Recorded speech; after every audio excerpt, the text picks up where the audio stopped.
नमस्कार आप लोगों को। प्रणाम गुरुजी। प्रणाम गुरुजी।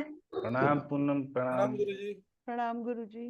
प्रणाम प्रणाम अनुराधा जी। गुरुजी। प्रणाम गुरुजी। प्रणाम। नमस्कार सर। प्रणाम नमस्कार सर। कुमार जी। प्रणाम मेरे।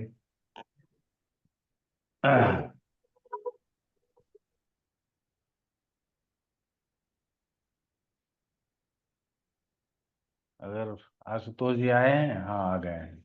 आ गया हूँ गुरुजी। हाँ हाँ, बिल्कुल। गुरुजी, वो नक्षत्र जो होता है, जो 3 5 7 को अवॉइड करना है। और ये तारा में हम लोग क्या बोलते हैं, राशि में गुरुजी 4 8 12 को ही देखना है क्या? और राशि में 4 8 12 देखा जाता है, मुहूर्त में चौथा ही लिया जाता है।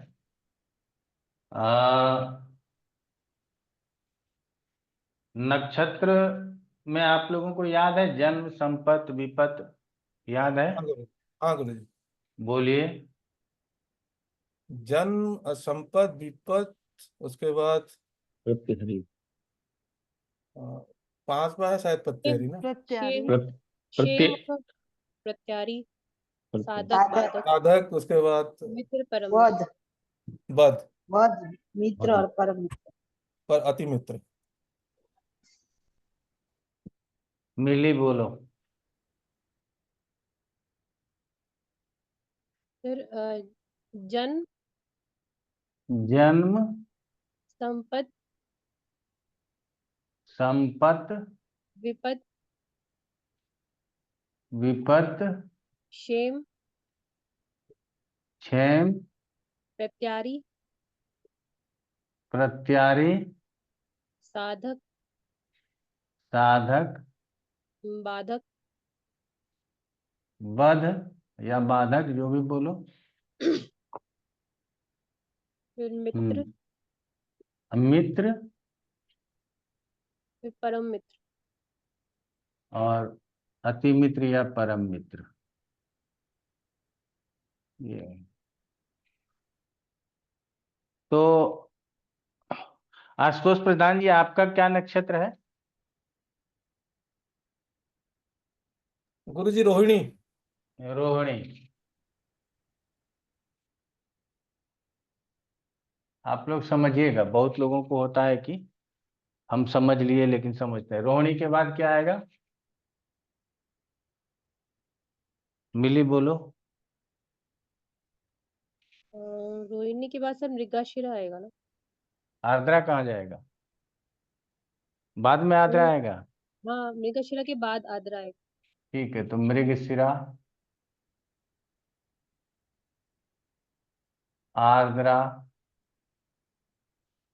फिर पुनर्वसु, पुनर्वसु, पुष्य, पुष्य, अश्लेषा, अश्लेषा, मघा, मघा, पूर्वा, पूर्वा फाल्गुनी। फाल्गुनी, उत्तरा फाल्गुनी। ये हो गया। तो आप सभी लोग थोड़ा सा एक बार ही ध्यान दे दीजिएगा, तो आप लोगों के लिए समझ में आ जाएगा, अच्छा रहेगा। तो हमने कहा 3,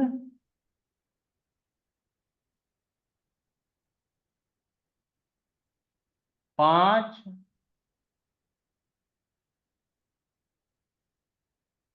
और 7। समझ में आ गया? तो तीसरा आर्द्रा हो गया, 5वां पुष्य हो गया और 6ठा मघा हो गया। तो ये तीनों तारा जो है आपके लिए बहुत अनुकूल नहीं कहा जाएगा, और ये त्याज्य रहे तो ज्यादा अच्छा है। अपने शुभ कार्यों में त्याज्य हो तो ज्यादा अच्छा है। कई जगहों पर जन्म तारा को भी वर्जित माना गया है। कई जगहों पर जन्म तारा को भी वर्जित माना गया है। क्लियर हो गया? जन्म तारा हर जगह वर्जित नहीं है। हर जगह ये तीसरा, ये 5वां और ये 7वां ही वर्जित है। और जहां स्पष्टता से लिखा जाएगा कि जन्म तारा भी वर्जित है, वहीं पे जन्म तारा वर्जित होगा। अन्यथा जन्म तारा वर्जित नहीं होगा। अब ये इसकी पुनरावृत्ति होती है। उत्तरा फाल्गुनी के बाद क्या हो जाएगा? हस्त। हस्त। तो फिर ये क्या हो जाएगा हमारे लिए? जन्म। ठीक है ना? तो ये दूसरा सीरीज चालू होता है, लेकिन दूसरे और तीसरे सीरीज में इसी तरह से 29-27 सीरीज खत्म होता है। तो कहा जाता है कि दूसरे सीरीज में भी यदि 3, 5, 7 का प्रभाव आधे से अधिक समाप्त हो जाता है और तीसरे सीरीज में नाम मात्र रहता है, पहले सीरीज को ही ज्यादा मानने की जरूरत है, दूसरे और तीसरे सीरीज को नहीं मानते हैं। ठीक है? लेकिन यदि हम चाहें तो दूसरा और तीसरा सीरीज भी इसी आधार पर बन सकता है। ठीक हो गया आशुतोष प्रधान जी? हाँ गुरुजी। गुरुजी वो 19वां तारा भी कुछ निधन तारा ऐसा कुछ, 22वां तारा वो जो, वो सब हमने पढ़ाया हुआ है आपको वहाँ। वो भी अवॉइडेबल है क्या गुरुजी वो सारा? ना ना, यहाँ कोई अवॉइडेबल नहीं है। इस स्थिति में अवॉइडेबल नहीं है। वो गोचर में जाकर के कुछ गड़बड़ है, वहां पे मैंने बताया हुआ है गोचराध्याय में, वहां पढ़िएगा।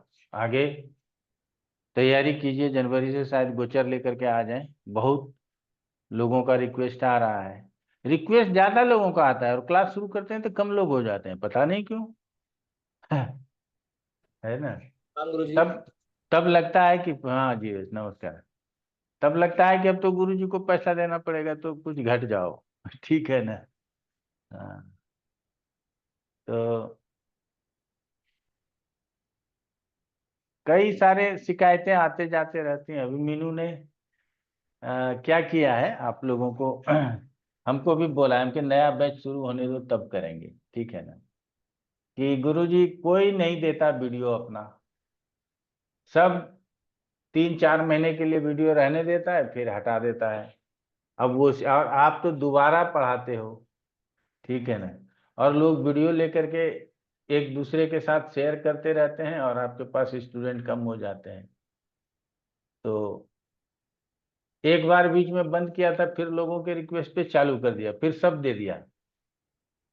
फिर वो अभी रोज कहती है कि हमने तो अपना टेलीग्राम पे देना शुरू किया, आप पढ़ लो, समझ लो, नोट बना लो, आप भी अगले क्लास से टेलीग्राम पे देंगे। मेरा मन मानता नहीं है।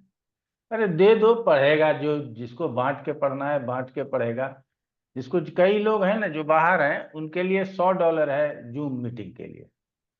वो 2100 रुपये जमा कराएंगे, कहेंगे कि बस मैं तो सर इंडिया आ गया हूँ।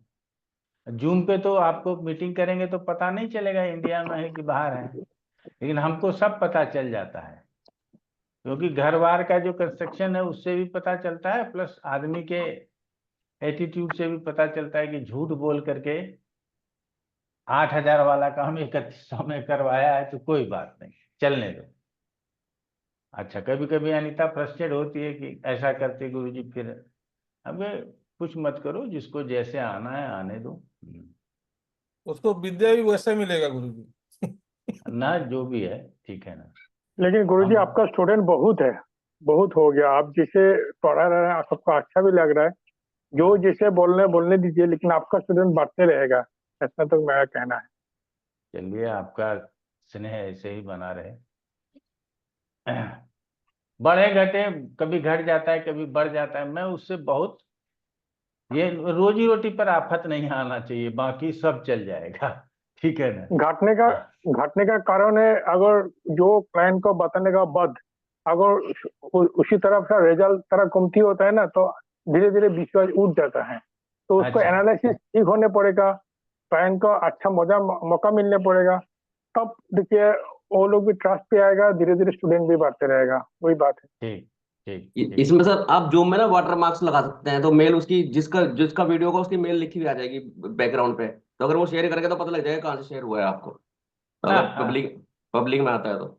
तो क्या करेंगे उसके लिए? कोर्ट में चले जाए, कड़कड़ डुमा में जाके कंप्लेंट नहीं करें? मतलब फिर एक थोड़ा सा हिंड्रेंस तो पैदा हो जाती है सर, थोड़ा सोच में तो पड़ ही जाएगा आदमी। उससे दिल में दुख होता है और कुछ नहीं होता है। अगर कोई बोलता है उसने ऐसा किया, उसने, उससे मन में तकलीफ होता है, बाकी कुछ कोई अंतर नहीं पड़ता है। सब पढ़े, जिसको जैसे समझ में। हम तो यूट्यूब पे भी आज नहीं तो 5 साल में सब चीज डाल ही रहे हैं, डाल ही देंगे। जी जी गुरु आप लोग वहां भी आते हैं तो देखते हैं कि कुछ बचा के ले जाने लायक है नहीं, जी ठीक गुरु है ना।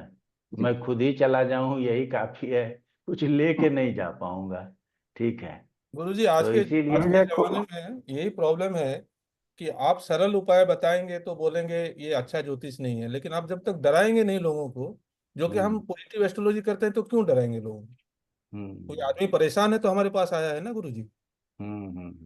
तो तो ये मिल जो मिल मिल ये जो चीजें हैं ना, कि ठीक है ज्ञान चलता रहे गुरुजी, तो भगवान तो देख ही रहे हैं और क्या बोलेंगे इसमें। हाँ हाँ, कोई वो बात नहीं। वो हाँ, कस्टमर देख देख के बात करना पड़ेगा। अच्छा, गुरुजी कोई एक बात। बात पूछना था। हाँ, पूछ लीजिए। हाँ, मेरे पास एक फोन आया था उस दिन, किसी का देहांत हुआ, सपोज 1 अगस्त 2014 को। हम्म उसमें शुक्ल पक्ष को पंचमी तिथि था। सपोज हम्म धरिए कि भाद्र महीना था। तो नेक्स्ट ईयर में वो जो भाद्र महीना शुक्ल पक्ष को षष्ठी तिथि, वो उसमें एक्सेल का जो अनुष्ठान करना है वो करना चाहता था, लेकिन देखा है वो डेट पार हो गया। तो अच्छा, उस समय दूसरा क्या उपाय है? तो तो उस आने समय नजदीक मैं बता देता हूँ, मैं समझ गया। हम्म, तो जो अमावस्या नजदीक आ रहा उसमें कर लेना चाहिए। एकादशी में होता है क्या? नहीं नहीं, एकादशी में नहीं, जो अमावस्या नजदीक आ रहा है उसमें कर लेना चाहिए। तो वो शुक्ल पक्ष को मैं षष्ठी में हुआ था, तो कोई अमावस्या जो आया। कोई बात नहीं, अच्छा अगर वो भूल गया तो जो अच्छा अमावस्या जब याद आया, वो जो निकट में हम्म, अमावस्या है उसमें करवा ले। अच्छा। लेकिन ये एक्सेल पार होने का बाद जो अमावस्या आएगा उसमें करना चाहिए तो। ना ना, उसी समय, जैसे अभी मेरा पिछले महीने में छूट गया, हम्म, अब हमको याद एक्सेल आ हो गया। गया कि हाँ, अब हमको याद आ गया कि मेरे पिताजी का या किसी का 1 साल हो गया था, अब याद आया। तो अब 1 साल नहीं हम्म, रुकना है, जो अमावस्या आएगा उसी में करा लेना। लेकिन वो एक्सेल का जो अनुष्ठान करना है वही करना चाहता था। हाँ, वही उसी की बात मैं कर हाँ, रहा हूँ। अच्छा। तो उस दिन एक कर्मकर पंडित को पूछा था, वो बताया एकादशी और अमावस्या में करना चाहिए। तो मैं पूछा अमावस्या एकादशी क्यों बोला है, तो वो रीजन बता नहीं पाया, अमावस्या क्यों सिलेक्ट किया। अमावस्या पितरों के लिए दिवस माना जाता है, ठीक है ना। अच्छा अच्छा, इसीलिए ओके ओके, अमावस्या को, ठीक, एकादशी को थैंक यू। नहीं किया जाता है, ठीक है ना। हाँ, अच्छा अच्छा। हाँ, पितर के लिए अमावस का दिवस है, इसीलिए हम्म, अमावस को किया जाता है। वैसे तो हर रोज लोग पितृ तर्पण करते हैं, जो बड़े बड़े हाँ, साधक लोग हैं वो हम्म, 5 प्रकार का तर्पण, पितृ तर्पण, ऋषि तर्पण, देव तर्पण, हम्म, ये तर्पण पर डे एक आध अंजलि जल जो है सो देते रहते हैं। Okay okay. तो वो अलग है, लेकिन जिसको भूल भाल गए हों वो निकट तक अमावस को कर सकते हैं, ठीक है ना। हाँ जी, कुमार और प्रवीण जी बताइए क्या प्रश्न। सर छोटा सा ये एक ना क्वेश्चन था गुरु जी।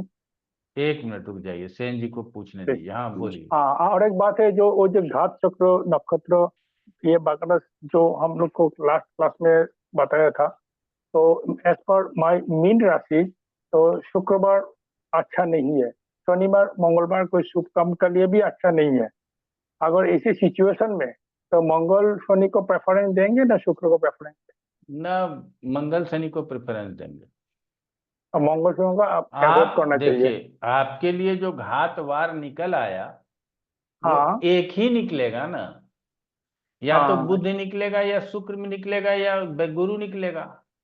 हाँ, 3 को शुभ वार मानते हैं, बुध शुक्र गुरु को। गुरु तो का। 3 में से 1 निकलेगा, फिर भी तो 2 बचा रहेगा ना। अच्छा अच्छा। तो आप क्यों शनि हम्म, मंगल के चक्कर में रहते हैं, उस 2 को पकड़ने का प्रयास कीजिए। ठीक। कुमार प्रवीण जी। हाँ, गुरु जी प्रणाम। गुरु जी कुछ लोग कहते हैं जैसे जिस जातक का जन्म जिस होरा में हुआ हो, तो अगर वो कुछ कोई भी काम उस होरा में करता है तो वो चौघड़िया के कंपैरिजन में ज्यादा शुभ रहता है। तो इसमें कुछ सच्चाई है गुरु जी, या ऐसे ही मिथ्या प्रचार है? मिथ्या प्रचार है। ठीक है, ठीक, होरा में जन्म हुआ है, उस होरा में कार्य करना जरूरी नहीं है कि आपके लिए शुभ ही हो, ठीक है ना। जी सर। तो इसीलिए अलग अलग आजकल क्या है ना, हर जगह पे जहां जाएंगे ना वहां विलक्षण प्रकृति के लोग मिलेंगे आपको। जी वो अपना ही अखाड़ा बनाना चाहते हैं। जी उसी सर। के अंतर्गत आता है कि ये जो चलित चार्ट लोग लगाने लगे हैं। आप लोग इतना इतना किताब पढ़े, बता दीजिए चलित चार्ट कहाँ है। और अब तो विश्वविद्यालय के आचार्य लोग भी चलित चार्ट के पीछे पड़ गए। तो बड़ा दुख होता है, क्यों आप लोगों के पीछे क्यों पड़ते हो? उसको समझाने का प्रयास क्यों नहीं करते हो कि तुम गलत कर रहे हो? जी सर। ठीक है, कई जगह मुहूर्त में हमने बताया है कि कोई ग्रह बलवान हो, बृहस्पति बलवान हो तो यज्ञ आदि कार्य करने चाहिए। जी तो उस समय उसका अवस्था फल देखा जाए। और अवस्था में सिर्फ एक ही अवस्था नहीं होता, मैंने पढ़ाया हुआ है। अवस्था में कई प्रकार के अवस्थाएं होते हैं। क्या आप सबका ज्ञान रखते हो? नहीं रखते हो तो अवस्था फल को छोड़ दो, देखने की जरूरत नहीं। जी ठीक है, अवस्था फल का संक्षेप जो दिया हुआ है वो दिया हुआ है कि राशि अंत या राशि संधि, अंत और राइट सर। प्रारंभ जो भी हो। ठीक है। फल दीपिका में क्लियर जी दे दिया कि जी राशि संधि में बैठे ग्रह फल नहीं करते, चाहे वो उच्च के क्यों ना हो जाए। जी तो उस सब जो चीज आप बता रहे हो, ये बाल है, वृद्ध है, मृत है, आप देखना गुरु उच्च का होता है तो कौन से अवस्था में होता है। तो जी ये सर। सब अब उसको उच्च का बोलेंगे या उस अवस्था में बोलेंगे, बाल अभी अवस्था को। ध्यान में नहीं जी। आ रहा है। तो आप जो है शु- शुक्र होता है सर 3 डिग्री में उच्च का वृक्ष में। हाँ हाँ शुक्र शुक्र हाँ, बाल अवस्था में उसका होता है। जी तो आप जो है किसको मानोगे? जी तो इसलिए जो है सो अवस्था के जगह पर संधि, राशि संधि का प्रयोग किया गया है, वो बहुत अनुकूल है। वो भी इसलिए कर दिया गया है कि आप वो रिजल्ट तो करेगा ही करेगा। ये 30 डिग्रियों में ब्रह्मांड को हमने बांटा है, ठीक है ना। जी ये ब्रह्मांड 30-30 डिग्रियों में बटा हुआ है ऐसा तो नहीं जानते। जी हमको ब्रह्मांड को समझना है, जोडियक को समझना है।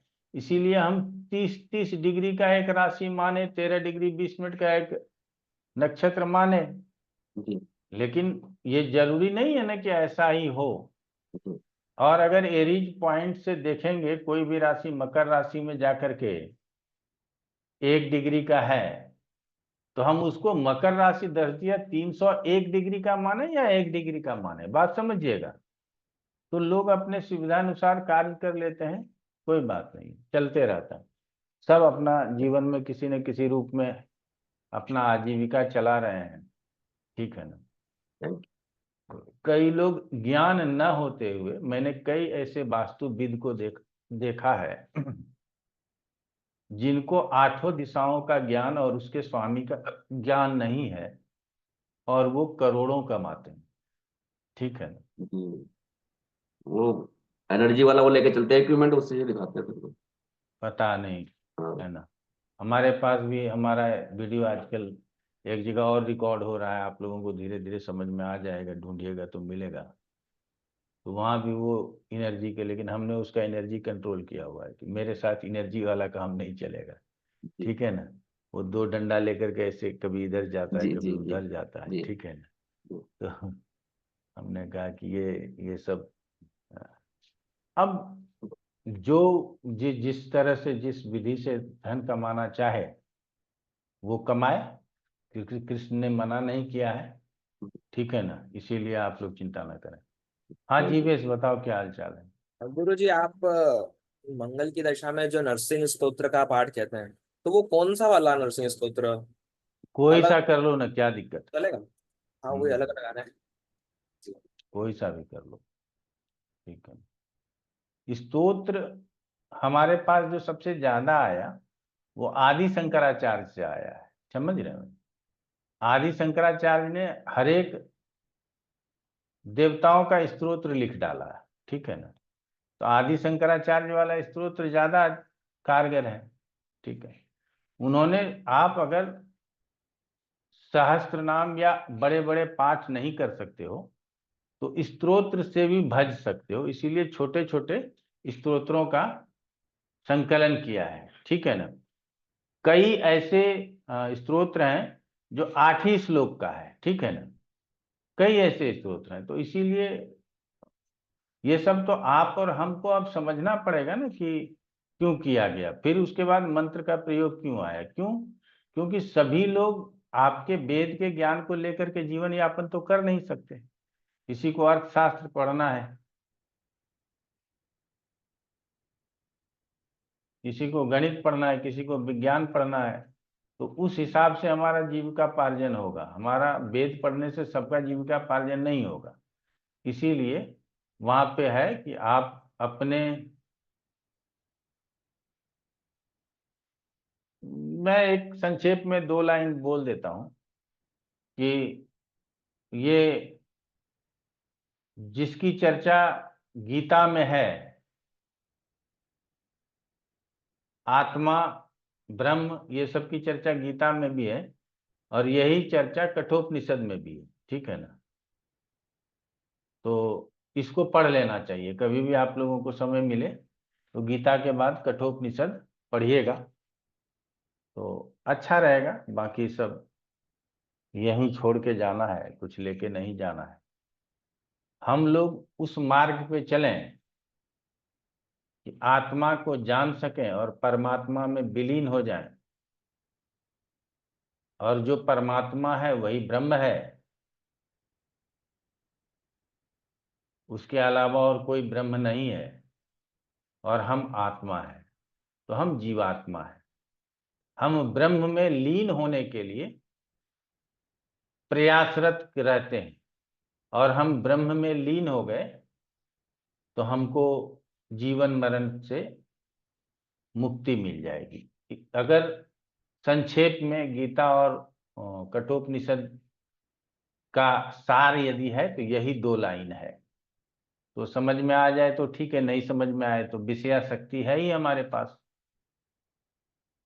रस रूप गंध स्पर्श, इससे हम एक दूसरे के प्रति आकर्षित होते हैं, ठीक है ना। और उसके लिए हमारे पास आंख कान नाक जीभ त्वचा प्राप्त है, ये इंद्रियां हमको इनकी सूचना देती है, और हम विषयाशक्ति में अपने जीवन को विष समान बना लेते हैं, जहर समान बना लेते हैं, स्वयं का भी हानि करते हैं और दूसरे का भी हानि करते हैं, ठीक है ना। सांसारिक हैं, सांसारिक रहना चाहिए, लेकिन ये बोध हो कि हम आत्मा हैं और एक दिन हमारा प्रयास है कि हम ब्रह्मलीन हो। तो चलिए अच्छी बात है। कई लोगों को बोल देते ना ब्रह्मलीन हो गए, मतलब अब आत्मा और परमात्मा का मिलन हो गया। कहा जाता है कि कई लोगों को, जैसे कि ये कलकत्ता वाले, क्या नाम है, परमहंस रामचंद्र परमहंस, शायद ऐसा ही नाम है, विवेकानंद के जो गुरु थे, जी उनको, रामकृष्ण से हाँ रामकृष्ण परमहंस, तो उनको जब दर्शन हुआ था ना, साक्षात्कार हुआ था, वो कई दिनों तक बेहोश रह गए। तो उसको उस साक्षात को सहने का ताकत भी तो आपको होना चाहिए कि इतना ताकतवर ज्योति पुंज आपके सामने हो और आप उसको बर्दाश्त कर सकें। और कई लोग ब्रह्मलीन होते हैं, उनको सपना भी नहीं आता और ब्रह्मलीन हो जाते हैं, ठीक है ना। तो पता नहीं वो ब्रह्मलीन होते हैं या कह देते हैं कि फलाने तारीख को हमको भगवान दिख गया था, है ना।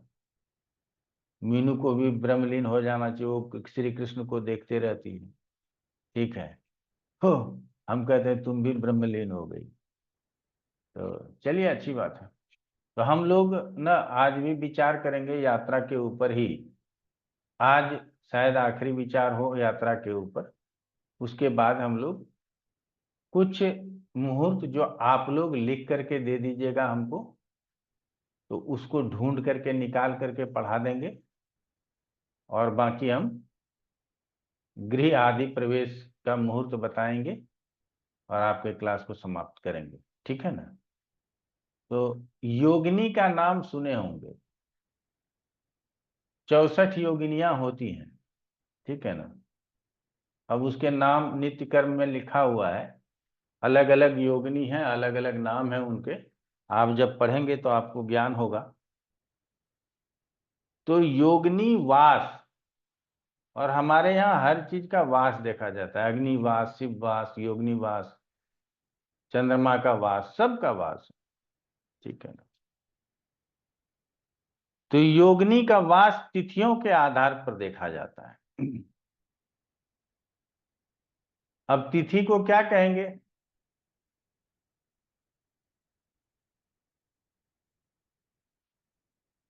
तो तिथियों को भी तो चंद्रमा ही भोगता है ना,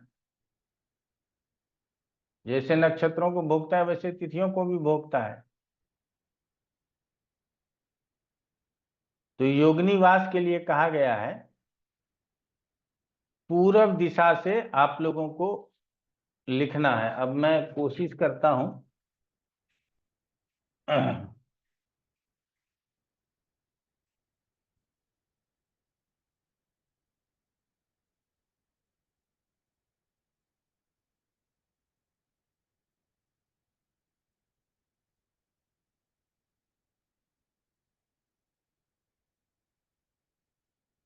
ये पूर्व हो गया, ये आग्नेय हो गया, ये दक्षिण हो गया, ये वायव्य हो गया, या नैऋत्य? बताइए। दक्षिण नैऋत्य के से बाद नैऋत्य होगा गुरुजी। नैऋत्य। नैऋत्य, हाँ, हाँ जी। नैऋत्य हो गया, ये पश्चिम हो गया, ये वायव्य हो गया, ये उत्तर हो गया, और ये ईशान हो गया। ये 4 दिशाएं हैं। तो पूर्व से लीजिए, तो पूर्व में कहा गया है पहली और 9वीं तिथि हो तो योगिनी का वास पूरब में है। तीसरी और 11वीं तिथि हो तो योगिनी का वास आग्नेय कोण में है। 5वीं और 13वीं तिथि हो तो अग्नि का वास दक्षिण में है। चौथी और 12वीं तिथि हो तो अग्नि का वास नैऋत्य में है। छठा और 14वां, जो 6 और 14वीं तिथि हो तो योगिनी का वास पश्चिम में है। 7वीं और 15वीं तिथि हो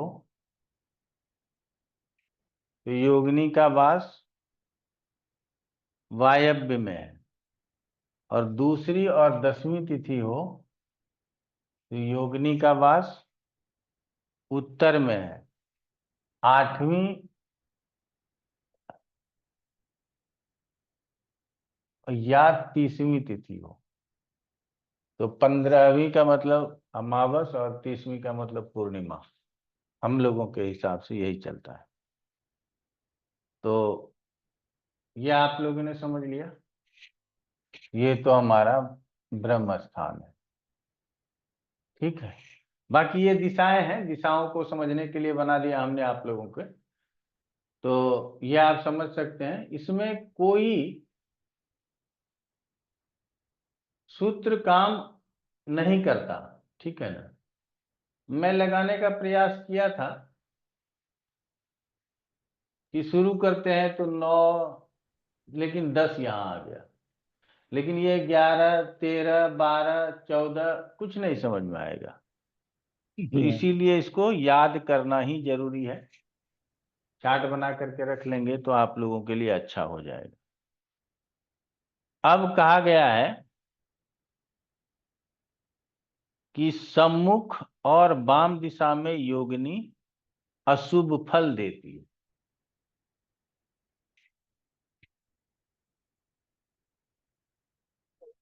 अगर इस ये दिशा हमको जाना है किधर, दक्षिण। तो 5वीं तिथि और 13वीं तिथि में नहीं जाएंगे। और वाम, वाम का मतलब ये वाला हो गया, समझ गए। तो और कौन कौन सी तिथि, पहली और 9वीं तिथि में नहीं जाएंगे।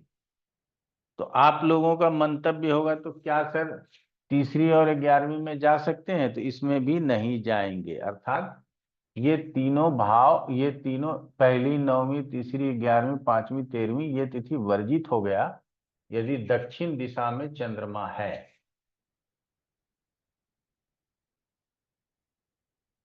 इसी तरह से सभी का विचार आप कर सकते हैं। तो योगिनी विचार करना भी सरल है, इसीलिए योगिनी का वास हमेशा जो है सो समझ करके यात्रा करना चाहिए, ठीक है ना। अब एक उदाहरण और, मान लीजिए कि इधर जाना है, इधर जाना है, तो ये सम्मुख हो गया और ये वाम हो गया, ठीक है ना। तो इन दो दिशाओं में नहीं जाना है, तो ये वाला, ये वाला और ये वाला, ये तीनों वर्जित हो जाएगा। तो इस तरह से आप लोग विचार करेंगे योगिनी वास का, तो हमको उम्मीद है कि अच्छा विचार कर पाएंगे। योगिनी चक्र आप लोगों के समझ में आया होगा। एक तो इसका विचार कर सकते हैं। उसके बाद आ जाता है, अब लग्न का विचार आएगा तो बहुत सारा आप लोगों ने नोट कर लिया होगा, मैं मिटा देता हूं।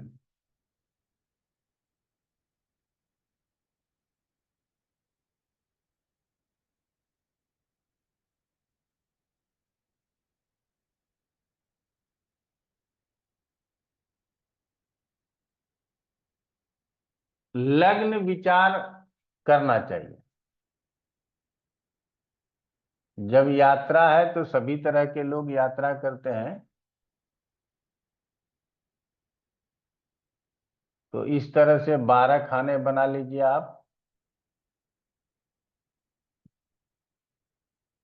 और मेष, वृष, मिथुन, कर्क, सिंह, कन्या, तुला, वृश्चिक आदि 12 लग्न बना लीजिए।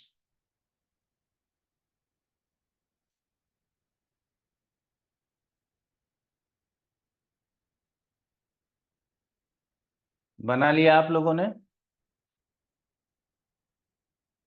अगर मेष राशि हो आपकी और चंद्रमा मेष राशि में ही है, गोचर का चंद्रमा,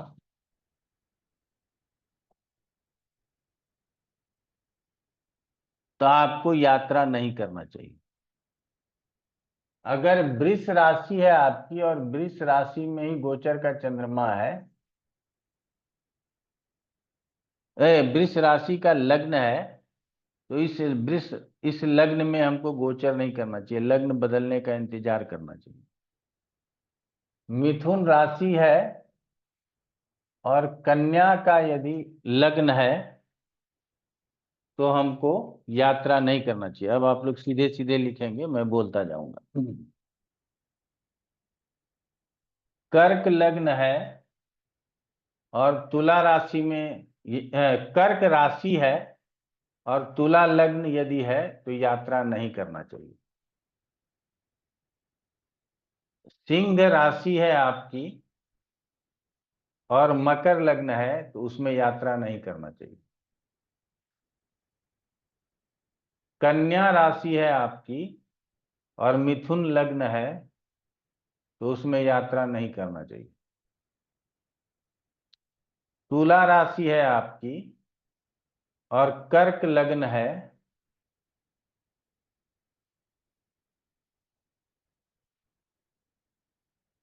तो उसमें यात्रा नहीं करना चाहिए। वृश्चिक राशि है आपकी और वृश्चिक लग्न है तो यात्रा नहीं करना चाहिए। धनु राशि है आपकी और धनु लग्न है तो उसमें यात्रा नहीं करना चाहिए। कुंभ राशि है आपकी, कुंभ लग्न है तो उसमें यात्रा नहीं करना चाहिए।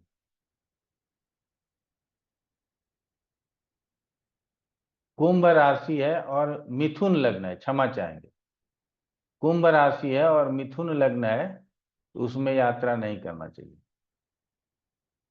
मीन राशि है और सिंह लग्न है तो उसमें यात्रा नहीं करना चाहिए।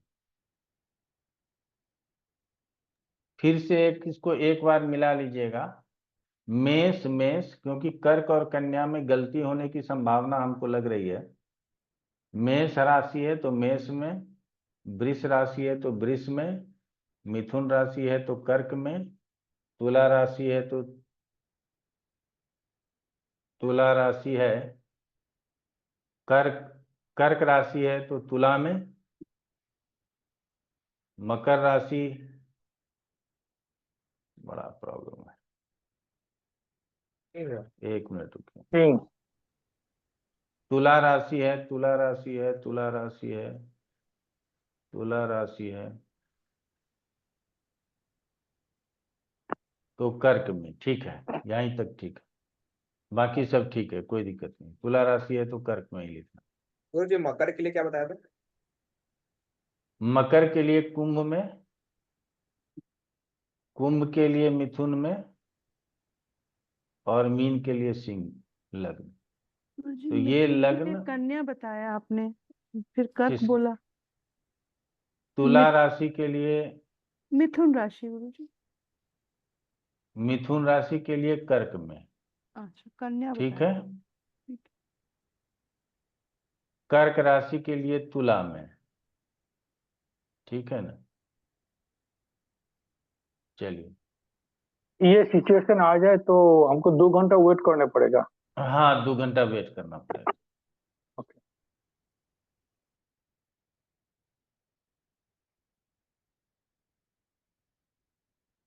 आप लोग काल पास का नाम सुने होंगे?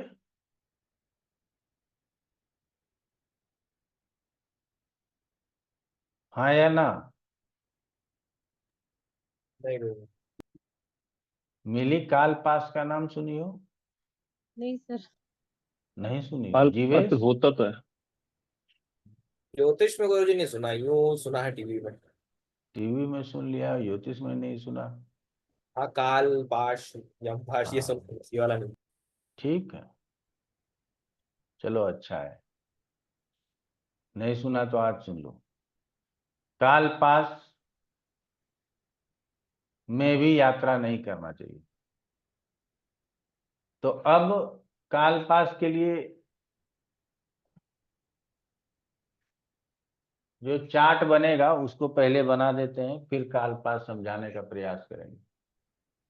समझ जाओगे तो बढ़िया है, नहीं समझोगे तो कोशिश करेंगे।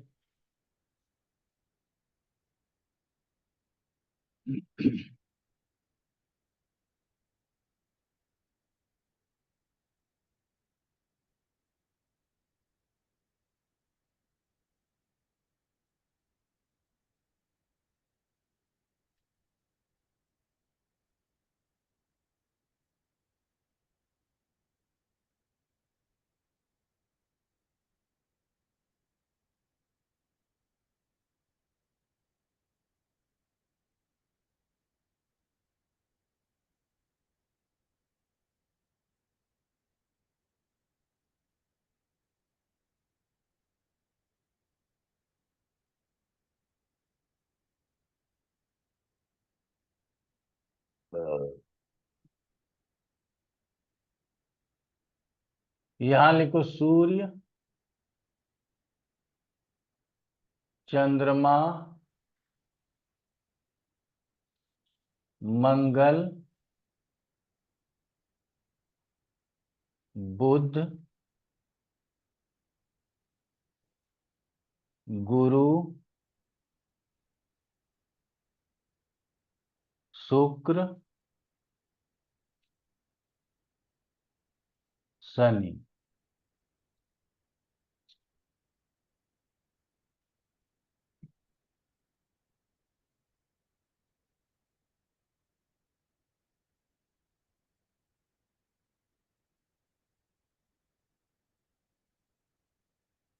ये हो गया दिन, हमने लिख लिया। अब है दिशा काल दिन। दिशा और यहां लिखते हैं काल और ये लिखते हैं दिन। अलग अलग लिखा मैंने समझने के लिए। दिशा पास और दिन। अब दिशा काल रात्रि। दिशा काल रात्रि और दिशा काल पास। दिशा पास और रात्रि। हो गया, ठीक है।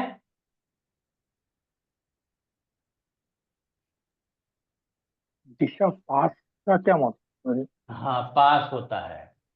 काल और पास ये दोनों तीर समान है। ये आपको भेद सकता है, आपको इसके भेद से बचना है।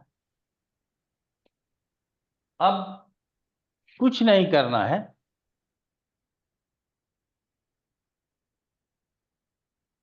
कहते हैं कि उत्तर दिशा से आरंभ कर विलोम क्रम में। तो विलोम क्रम में क्या होगा, आप लोग को यहां दिशा लिख देते हैं छोटा सा।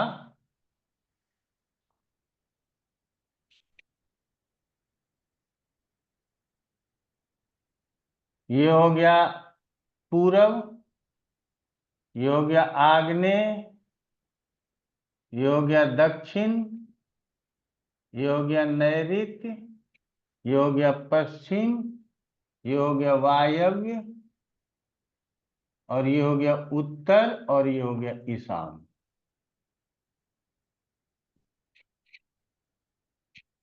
ठीक है।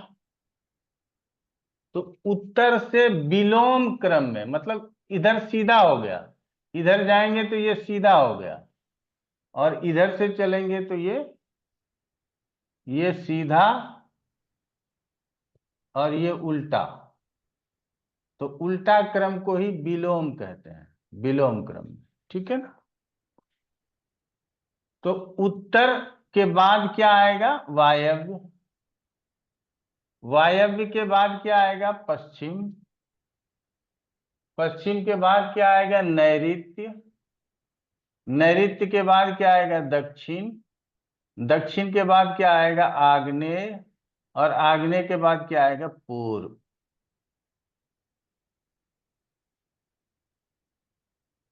अब क्या है,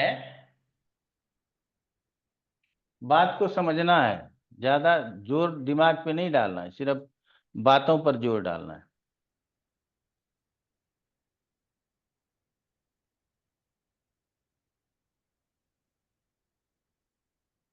ये हमने लिख दिया, अर्थात रविवार को हम उत्तर दिशा में जाएंगे तो दिन में यदि हमारा यात्रा है तो काल रहेगा उत्तर दिशा में। सोमवार को दिन में यात्रा कर रहे हैं और काल रहेगा वायव्य में। मंगलवार को दिन में यात्रा कर रहे हैं तो काल रहेगा पश्चिम दिशा में।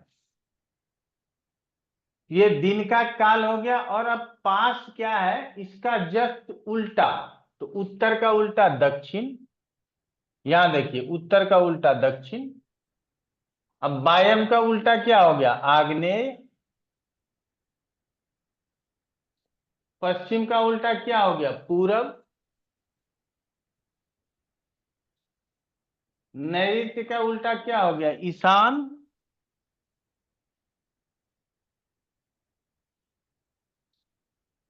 दक्षिण का उल्टा क्या हो गया? उत्तर।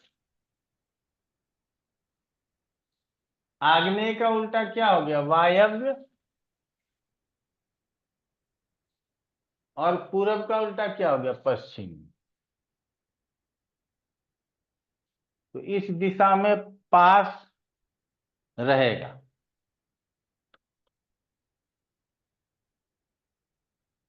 तो यदि सोमवार को हमको जाना है और दिन में यात्रा है, तो उत्तर और दक्षिण दिशा में काल पास होने के कारण हम इस दिशा में यात्रा न करें। और विशेष रूप से युद्ध के लिए यात्रा न करें। ये हमेशा याद रखिएगा, काल पास का जो विशेष प्रयोग किया जाता है वो युद्ध के लिए किया जाता है। तो ये हमारे सेना को ध्यान में रखना है। यात्रा में इतना संभव नहीं है कि काल पास का भी ध्यान रखें। यदि संभव हो गया तो आप सबसे बड़े पंडित कहलाएंगे।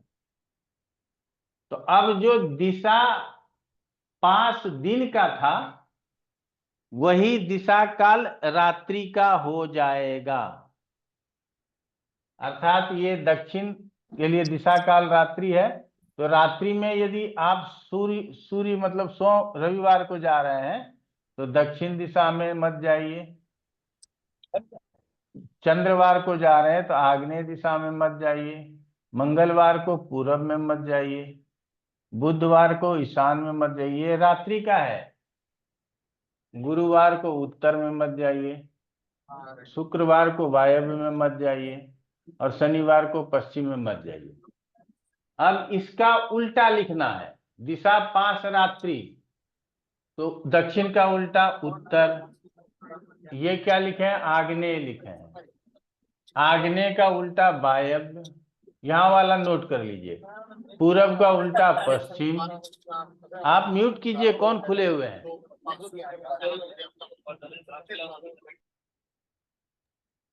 दिनेश जी आप म्यूट कीजिए प्लीज। कहाँ है? ईशान का उल्टा नैऋत्य,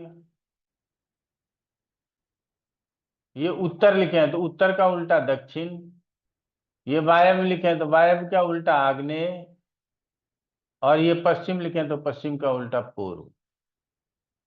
तो इस दिशा में रात्रि में पास होता है, तो यात्री में यात्रा नहीं करना चाहिए। ठीक हो गया?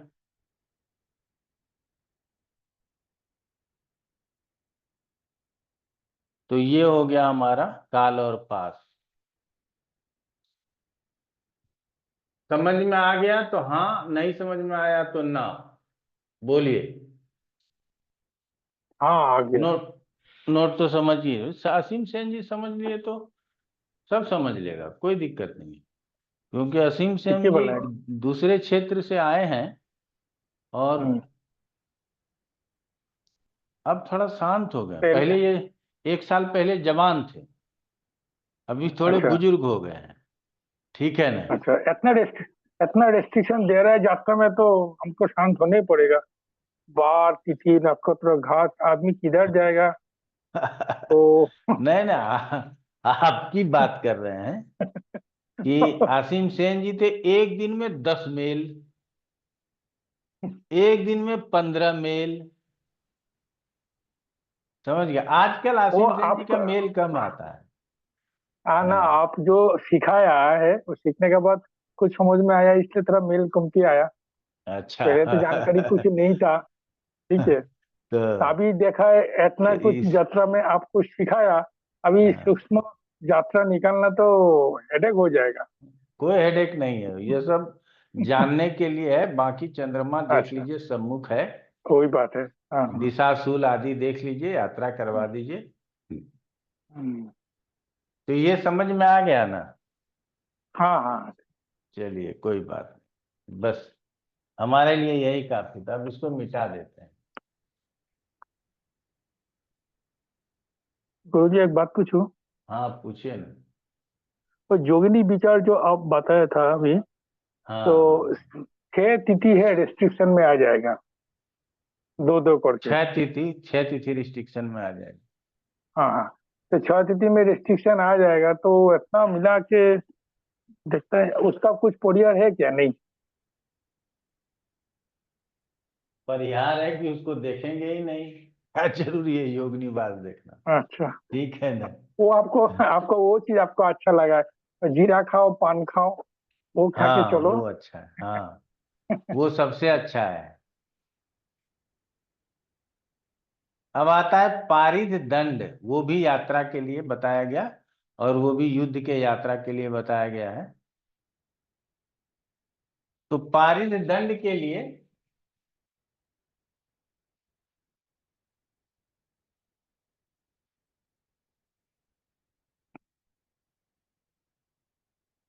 ये पूरब हो गया, ये दक्षिण हो गया, ये पश्चिम हो गया, ये उत्तर हो गया। क्लियर हो गया।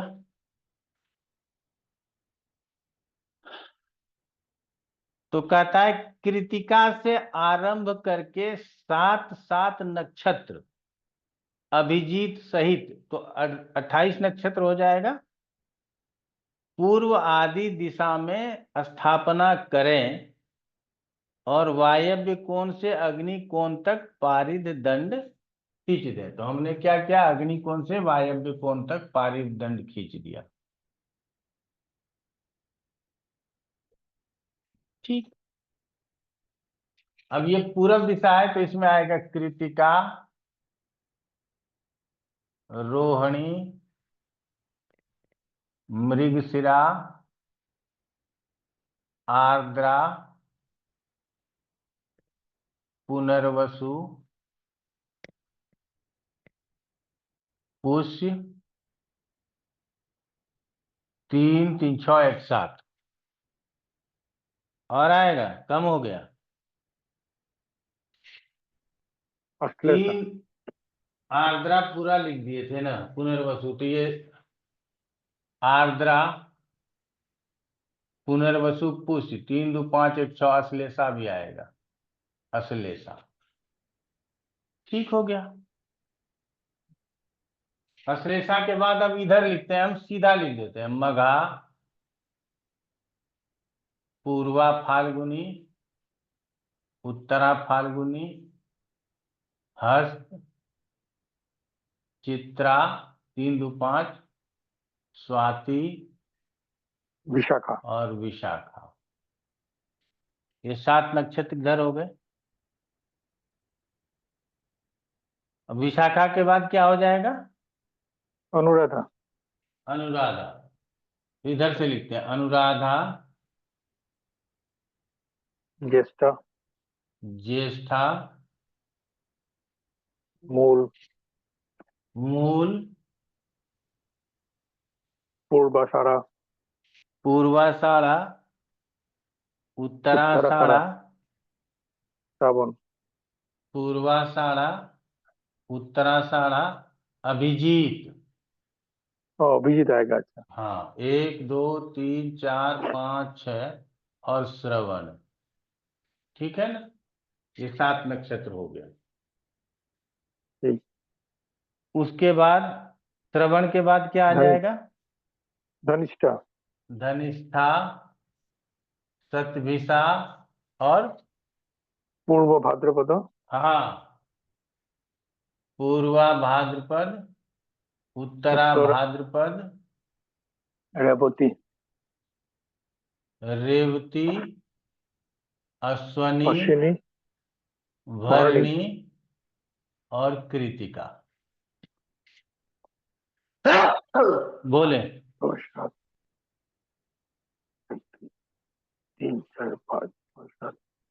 कृतिका शायद नहीं आएगा, 8 हो गया निखिल।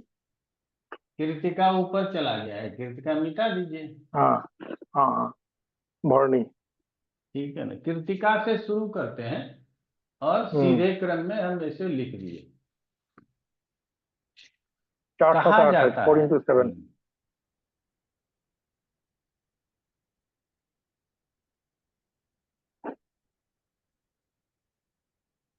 पारिद दंड का उल्लंघन न हो ऐसा यात्रा करना चाहिए। ठीक है, तो चंद्रमा यदि इसमें हो तो इधर की यात्रा और इधर की यात्रा नहीं करनी है।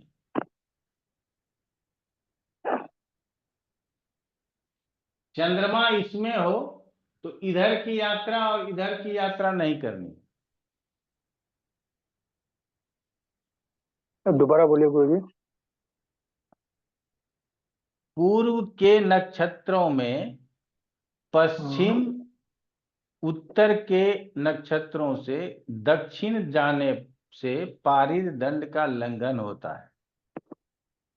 कहा पूर्व और पश्चिम के नक्षत्रों में। ठीक है,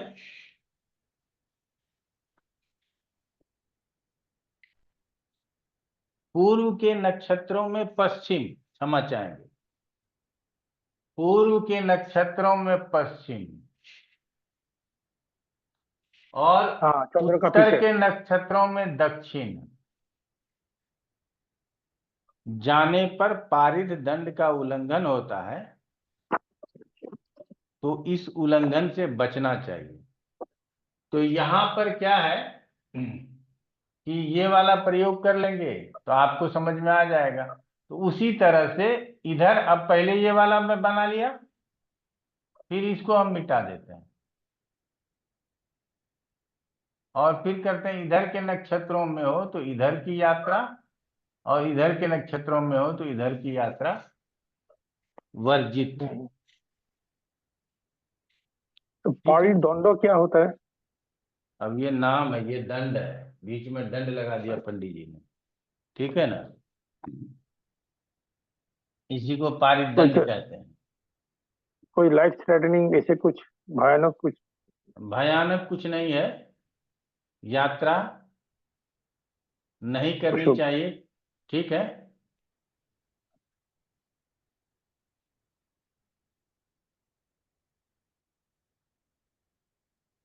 गुरुजी पारिद का मतलब होता है सरकमफेरेंस का आधा।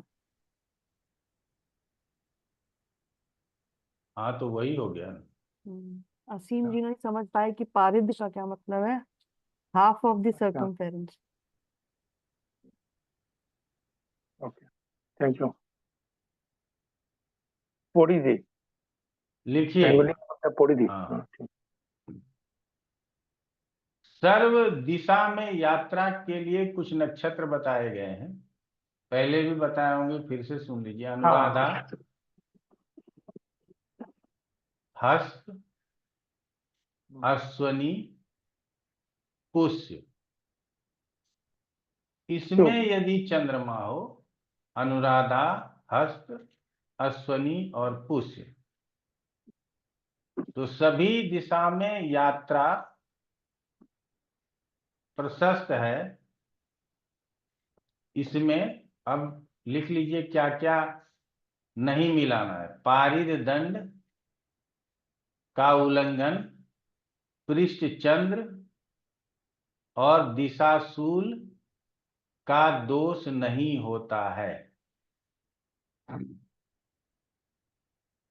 ठीक है, इसी में कहा गया है कि यात्रा के समय वक्र गति ग्रह केंद्र में,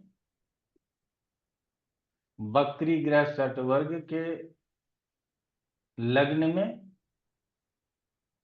और वक्री ग्रह का दिन, जिस दिन ग्रह वक्री हुआ हो, ये सब निषिद्ध है। इसका मतलब है कि इसमें यात्रा नहीं करना है। अगर ये नक्षत्र है और उस दिन वक्री ग्रह केंद्र में हो जाए जिस लग्न में, तो नहीं करना है।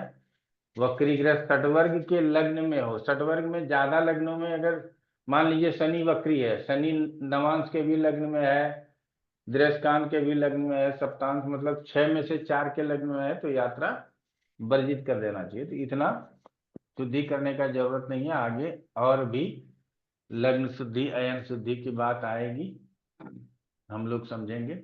और फिर क्या नाम कहते हैं, वास्तु का मुहूर्त बताएंगे। तो वास्तु के विषय में संक्षेप में आज आप लोगों ने अगले क्लास में हम दिशा और स्वामी बता ही देंगे, उसको रट लीजिएगा, उससे ज्यादा कुछ है ही नहीं वास्तु। दिशा स्वामी याद होना चाहिए। अगर रियल में पूछिए ना तो कुल 4 दिन का वास्तु, बाकी जो है वो पंडितों के काम का चीज है। क्योंकि जो विश्वकर्मा प्रकाश है, उस पुस्तक में ना उपाय बताया ही नहीं है। उपाय में सब मंत्र बताया गया, समय पर आप वास्तु पूजन कर लीजिए। स्वस्तिक का निशान बोला, जहां वास्तु दोष है वहां स्वस्तिक का निशान बना दीजिए, यही उसका निवारण है। घर को तोड़ने फोड़ने से भी दोष लगता है। तो आधा पुस्तक वास्तु दोष के विषय में और आधा पुस्तक मुहूर्त लिखा हो, ठीक है। तो उतना तो नहीं, लेकिन काम चलने भर कि आपके पास कोई वास्तु का मुहूर्त पूछने के लिए आए, वास्तु पूजन का, गृह प्रवेश का, नींव डालने का, तो आप उसको बड़े आराम से बता सकते हैं, ठीक है। तो वो हम आपको पढ़ा देंगे, ठीक है जी। आशुतोष प्रधान जी बताइए। गुरु जी, आजकल बहुत सारे लोग फ्लैट में रहते हैं, जैसे कि उसका चारा कोना कटा हुआ रहता है।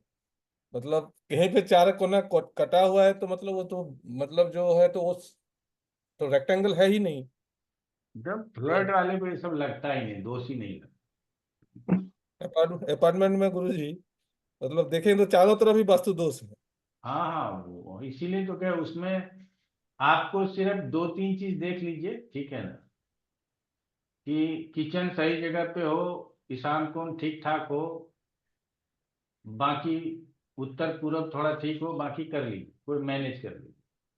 मेरा यहाँ पे एक चीज प्रॉब्लम देखा मैंने, वेस्ट में है किचन गुरु जी। हाँ, तो तो वो थोड़ा खाना स्वादिष्ट प्रॉब्लम नहीं देगा। बनता है जितना भी आप प्रयास करें मेरे घर में। मतलब क्या है नहीं पता नहीं, बनेगा, नहीं बनेगा। बनेगा। उसका क्या करें गुरु जी? कुछ वहां पे कोई कामधेनु गाय का कुछ प्रतिमा रख ले या कुछ कर ले, कैसे क्या ना करें? ना, आप स्वस्तिक का निशान बना दीजिए। वहां पे बना देने से हो जाएगा गुरु जी? हाँ हाँ, नहीं खरीद के बाजार से कोई तांबे का पीतल का लगाना है तो सिंदूर को चमेली के तेल में घोल लीजिए और स्वस्तिक बना लीजिए, या घी में घोल लीजिए, स्वस्तिक बना दीजिए। मैंने दीपावली को किया था, सारे दरवाजे पे कर दिया था, लेकिन उस तरफ क्या हाँ। करूं मुझे समझ में नहीं आया। तो मैंने सोचा खाना क्यों स्वादिष्ट नहीं बनता है। है, तो अब जो भी बना है तो हाँ, आपको लगेगा नहीं खाने के लिए। अच्छा तो होता है कि है उसका कुछ रोल है गुरु जी, मैं तो अभी मैं महसूस कर रहा होता हूँ। है। अब वास्तु आगे पढ़ेंगे तो समझेंगे, ठीक है ना। तो गृह प्रवेश में जो पूजा होते हैं वहाँ में वास्तु पूजा तो होते हैं, वो वास्तु पूजा हाँ, होने के बाद भी वो करेक्शन नहीं होता है क्या गुरुजी? वो दरअसल हम आएंगे ना आशुतोष प्रधान जी के यहाँ भोजन करने, तो अपने सब भोजन टेस्टी बन गुरु जी बहुत दिन से तो निमंत्रण दे रहे हैं आप जाएगा। आएंगे। क्या बताएं, चलिए। एक्चुअली रेंटेड फ्लैट है ना गुरु जी, कुछ कर भी नहीं सकते। हाँ वो तो है। तो जितना तो हो सके, जितना टाइम हो सके, जितना कर सके कर रहे हैं गुरु जी।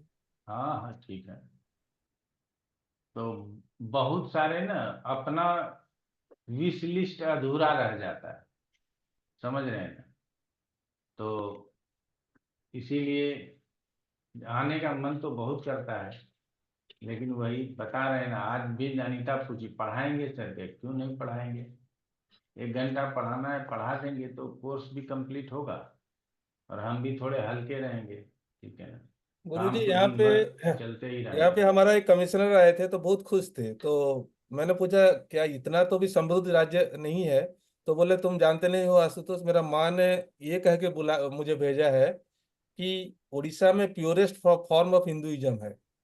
हाँ, यहाँ एडल्ट्रेशन नहीं है, क्योंकि यहाँ पे आक्रांता उन्होंने कभी मतलब अटैक नहीं किया, वो प्योरेस्ट फॉर्म है।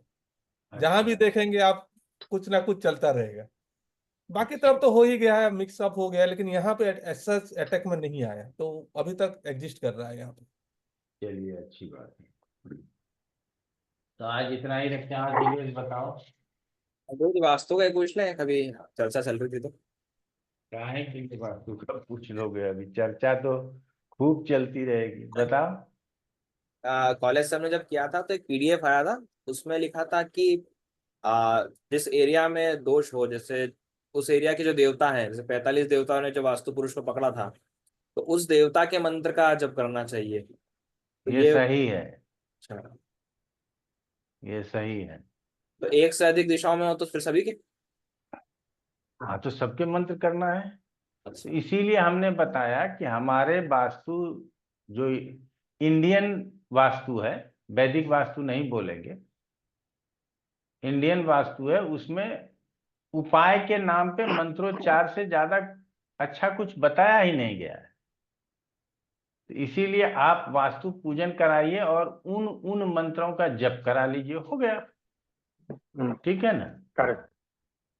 तुम्हारे पास पीडीएफ हो तो हमारे पास भेज देना, देखेंगे कौन सा जी कॉलेज का पीडीएफ है।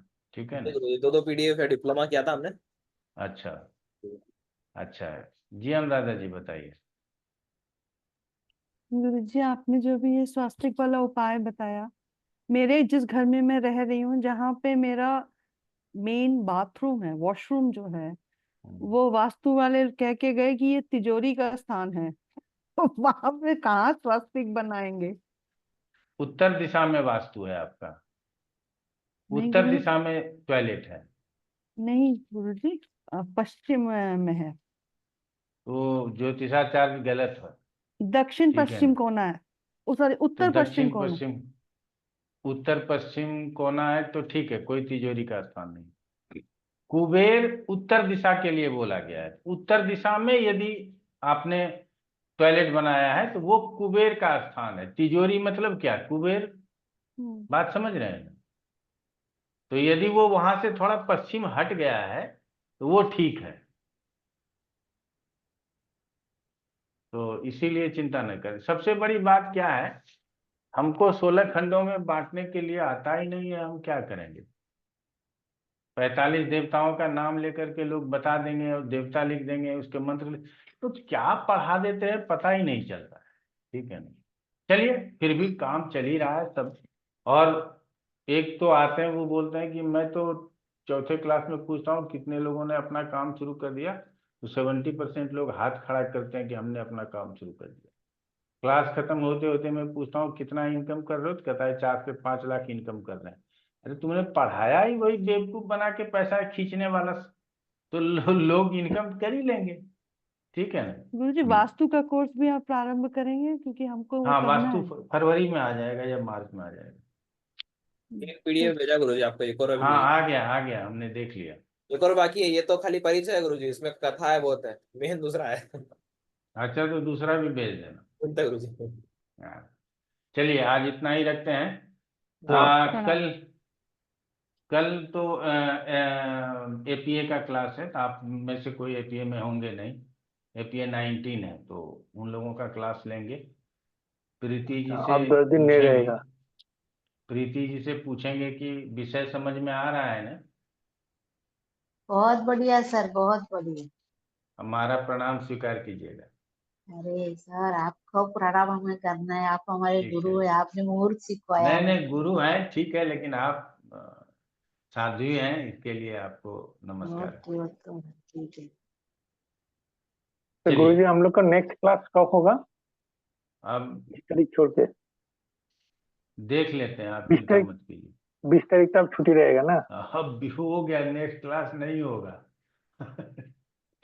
छुट्टी रहेगा। चलिए, कोई बात नहीं, एंजॉय कीजिए छुट्टी, कोई ठीक है। दिक्कत नहीं। प्रणाम सर। प्रणाम प्रणाम प्रणाम गुरुजी। प्रणाम प्रणाम।